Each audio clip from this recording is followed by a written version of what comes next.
Bismillahirrahmanirrahim.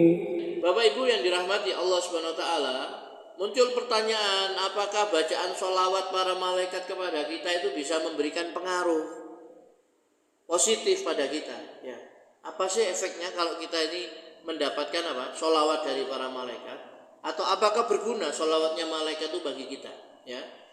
Allah Subhanahu wa taala berfirman, ya, huwallazi yusalli 'alaikum wa malaikatuhu liyukhrijakum minadh-dhulumati ilan nur. Dialah yang memberi rahmat kepadamu dan para malaikatnya memohonkan ampunan untukmu agar dia mengeluarkan kamu dari kegelapan kepada cahaya yang terang. Ya. Tadi surat Al-Ahzab ayat 43. Ya. Ayat ini menunjukkan bahwa Allah menyebutkan kita, ya, orang-orang beriman di hadapan para malaikatnya. Dan mereka para malaikat mendoakan dan memohonkan ampunan untuk orang-orang yang beriman. Semua ini ada pengaruhnya. Kita mendapatkan hidayah dan terhindar dari kegelapan, yaitu kekufuran, kesyirikan, dari dosa, dari maksiat, ya, kepada cahaya yang berupa jalan yang terang. Ya. Jadi kalau kita didoakan oleh para malaikat, ya, itu efeknya kita akan diselamatkan oleh Allah Subhanahu wa taala dari kekufuran, dari kesyirikan, dari perbuatan dosa, maksiat, ya. Kenapa? Malaikat berdoa, ya Allah ampunilah dia, ya Allah sayangilah dia. Kalau disayangi Allah berarti Allah akan menjaga dia dari perbuatan dosa dan maksiat. Ya. Jadi tandanya Allah itu cinta kepada hamba, hamba itu dijaga dari perbuatan maksiat. Ya. Dijaga dari korupsi misalkan. Padahal ada kesempatan untuk korupsi, tapi dijaga sama Allah SWT, dia tidak korupsi. Itu menunjukkan Allah sayang sama dia, dijaga dia, ya, untuk tidak berbuat curang, ya, seperti atau maksiat yang lainnya. Pengaruh baik itu diantaranya adalah mengetahui jalan yang benar, yaitu Islam. Agar kita mengetahui apa yang Allah kehendaki, ya, pemberi cahaya yang menunjukkan kita kepada kebenaran dalam perbuatan, perkataan, dan kepribadian. Ya. Itu diantara manfaatnya atau pengaruhnya orang itu didoakan oleh para malaikat. Ya. Di malaikat bersolawat kepada kita. Pengaruhnya itu kita dijaga dari perbuatan dosa, maksiat. Kita ditunjukkan kepada jalan yang benar, ya. Jadi malaikat itu menjaga kita, ya, menjaga kita, ya, seperti itu tadi. Baik, ya, dalilnya tadi surat Al-Ahzab ayat 43. Nah, kemudian Bapak Ibu yang dirahmati Allah Subhanahu wa taala, salah satu tugas para malaikat juga, ya, itu adalah mengamini, ya, doanya orang-orang beriman. Jadi malaikat ini, ya, tanpa panjenengan minta, ya, itu akan mengaminkan ketika kita itu berdoa. Ya. Malaikat itu akan mengaminkan. Ya. Para malaikat mengamini doa kaum mukminin, ya, sehingga besar kemungkinan doanya itu akan dikabulkan. Disebutkan oleh Abu Darda di dalam Sunan Ibnu Majah bahwasanya Nabi sallallahu alaihi wasallam bersabda, dakwatul mar'i mustajabah li akhihi bi dhahril ghaib inda ra'sihi malakun yu'amminu ala du'aih kullama da'alahu bi khair qala amin walaka bimithli. Kata Nabi, akan dikabulkan doa seseorang yang dipanjatkan kepada saudaranya tanpa sepengetahuannya. Di kepalanya ada malaikat yang mengamini doanya. Setiap kali dia berdoa kebaikan, malaikat itu mengucapkan amin, kabulkan ya Allah. Dan malaikat mengatakan walaka bimithli, semoga kamu juga mendapatkan hal yang sama.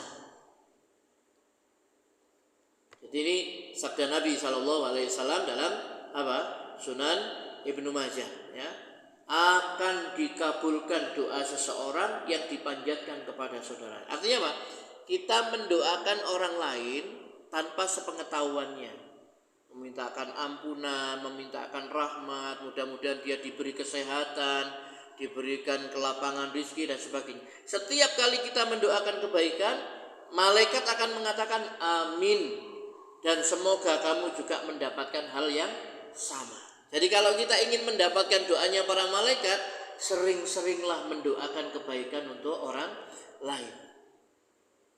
Biasanya kan kita mendoakan untuk diri kita sendiri, Pak. Minta sehat, minta rezeki, minta ini, minta itu, lupa mendoakan orang lain. Padahal dengan kita mendoakan orang lain, malaikat mengaminkan, ya Allah kabulkan. Dan bagimu juga seperti yang kamu engkau mendapat, semoga kamu mendapatkan hal yang sama. Ya, seperti kita mendoakan kebaikan untuk saudara-saudara kita. Ya. Dan itu amal yang paling istilahnya? Ringan, ya, mudah, tapi pahalanya besar. Ya. Jadi sekali kita berdoa, Allahumma ighfir lil mu'minin wal mu'minat. Ya Allah, ampunilah orang-orang mukmin, laki-laki dan perempuan. Muslimin wal muslimat, ya, orang-orang muslim laki-laki dan perempuan. Maka ketika kita berdoa seperti itu, ya, malaikat itu akan mendoakan amin, dan mudah-mudahan kamu mendapatkan seperti yang kamu doakan untuk saudara.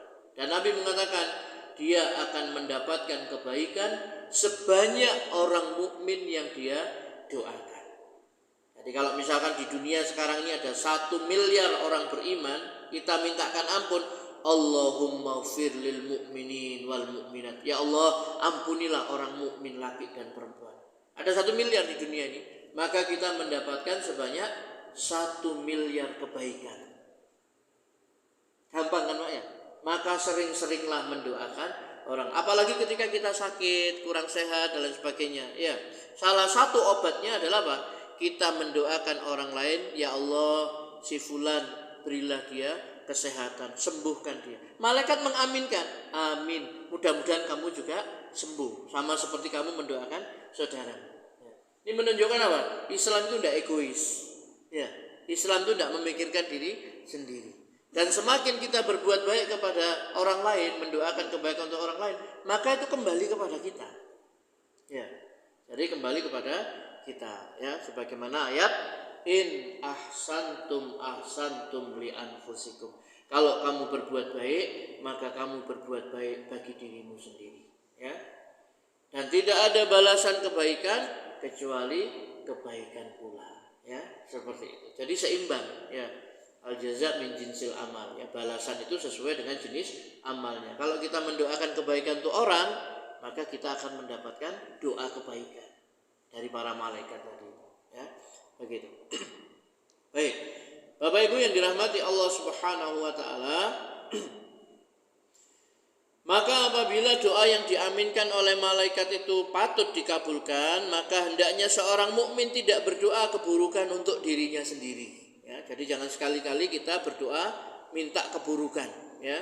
Sebagaimana disebutkan dalam Sahih Muslim, riwayat dari Ummu Salamah, dia berkata, la tad'u ala anfusikum illa bi khair. Janganlah kalian berdoa untuk diri kalian kecuali kebaikan. Fa innal malaikata yu'minuna ala ma taqulun. Karena sesungguhnya para malaikat mengamini doa yang kalian panjatkan. Ya. Jadi kita seorang diri misalnya habis sholat sunnah kita berdoa, ya. Maka malaikat itu mengaminkan doa yang kita panjatkan. Maka jangan sampai kita berdoa keburukan untuk diri sendiri, ya. Seperti itu. Ada, ya. Dulu pernah Nabi SAW itu menjenguk seseorang sahabat yang sakit kurus sekali, ya, sampai seperti anak burung, ya, saking kurusnya. Sama Nabi SAW ditanya, ya, apakah kamu pernah meminta sesuatu, berdoa kepada Allah? Iya. Dia berdoa begini, ya Allah, ya, kalau memang saya ini pernah berbuat dosa, ya, artinya pernah berbuat melakukan kesalahan, maksiat, segerakan hukumannya di dunia, ya Allah. Gitu. Jangan kau hukum di akhirat, ya. Jadi sama Nabi SAW kemudian dilarang, subhanallah, kamu tidak akan sanggup, ya. Kenapa kamu tidak berdoa Rabbana atina fid dunya hasanah wa fil akhirati hasanah wa qina adzabannar. Jadi memang satu sisi musibah itu karunia. Jadi orang kalau tertimpa musibah itu karunia. Karunianya apa? Allah menggugurkan dosa-dosanya, Allah memberi pahala yang besar kalau dia bersabar berlipat ganda, Allah angkat derajatnya. Musibah, ya, itu karunia. Tapi meskipun musibah itu merupakan karunia, kita tidak boleh minta musibah atau minta keburukan. Ya. Ingin dosa-dosa kita digugurkan oleh Allah, ingin dihukum segera di dunia misalkan. Sehingga doanya kayak tadi, ya Allah segerakan hukuman saya di dunia. Jangan, tidak boleh, ya, tidak boleh, ya.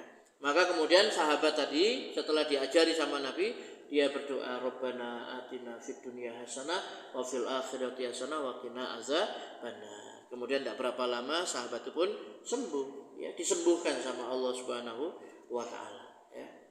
Jadi jangan khawatir ibu-ibu sekalian yang dirahmati Allah Subhanahu wa taala, setiap ada masalah apapun kita minta kepada Allah Subhanahu wa taala, dan Allah itu senang kalau kita meminta, ya. Semakin sering kita berdoa meminta kepada Allah, Allah Subhanahu wa taala semakin senang. Berarti kita butuh sama Allah Subhanahu wa taala. Kalau kita tidak pernah minta sama Allah, kita itu dianggap apa? Tidak butuh sama Allah Subhanahu wa taala. Maka Allah itu murka, ya. Allah tidak senang kepada hamba yang tidak pernah minta, ya, sama Allah Subhanahu wa taala, ya. Maka Allah mengatakan apa? Ud'uni astajib lakum. Berdoalah padaku, niscaya aku kabulkan.